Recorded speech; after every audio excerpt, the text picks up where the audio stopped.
السلام علیکم ورحمۃ اللہ وبرکاتہ۔ آج 8 نومبر 2023 بروز بدھ ہے اور ہم اپنے ساتھیوں مولانا شفیق الرحمان صاحب دیگر احباب کے ہاں جبل احد کے دامن میں کھڑے ہیں۔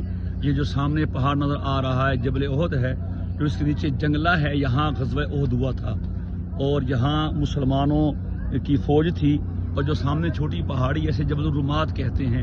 نبی کریم صلی اللہ علیہ وسلم نے پورے اس کا جائزہ لیا اور پھر آپ نے یہاں 50 صحابہ کو مقرر کیا۔ عبداللہ ابن جبیر ان کے امیر تھے۔ فرمایا تو ہم جس حالت میں بھی ہوں تم نے اس پہاڑی کو نہیں چھوڑنا جو سامنے پہاڑی ہے۔ یہاں اس طرف جہاں ہم کھڑے ہیں مسلمانوں کی فوجیں تھیں اور پہاڑ کے دامن میں کافروں کی فوجیں تھیں۔ کافر 3000 سے اور مسلمان 1000 تھے، اور 300 منافق چلے گئے تھے، 700 رہ گئے تھے، اور یہ شوال سن 3 ہجری میں واقع پیش آیا۔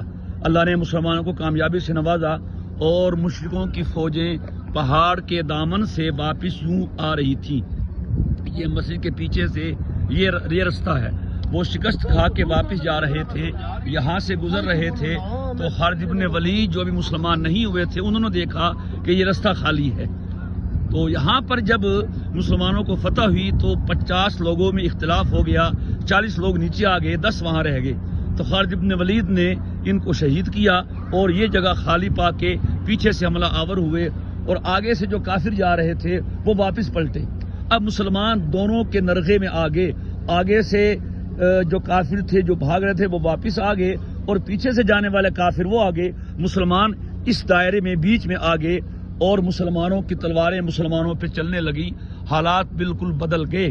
70 صحابہ شہید ہوئے ہیں اس موقع پر، جس میں حضرت حمزہ رضی اللہ تعالیٰ عنہ حضور کے چچا ہیں، حضرت مصعب بن عمیر رضی اللہ تعالیٰ عنہ، اور ان باقی 70 صحابہ کی قبور اس احاطے کے اندر ہیں۔ حضور زخمی ہوئے، یہاں تک کہ آپ کے شہید ہونے کی خبریں پھیلنے لگی۔ انصار کی ایک خاتون کو خبر ملی کہ حضور شہید ہو گئے، وہ مدینے سے بھاگی آئی، رستے میں خبر ملی بھائی شہید ہو گیا، کہتا حضور کی سناؤ، بیٹا شہید ہو گیا، کہتی ہے حضور کی سناؤ، باپ شہید ہو گیا، کہتی ہے حضور کی سناؤ، شوہر شہید ہو گیا، کہتی ہے کہ باپ بھی، بیٹا بھی، شوہر بھی، برادر بھی فدا، اے شاہدین تیرے ہوتے ہوئے کیا چیز ہے غم، اگر آپ سلامت ہیں تو سارا جہان چلا جائے مجھے کوئی غم نہیں ہے۔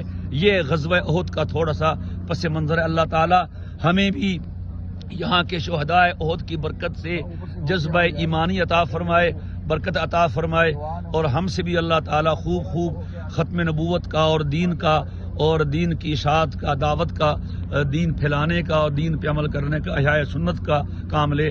السلام علیکم ورحمۃ اللہ وبرکاتہ۔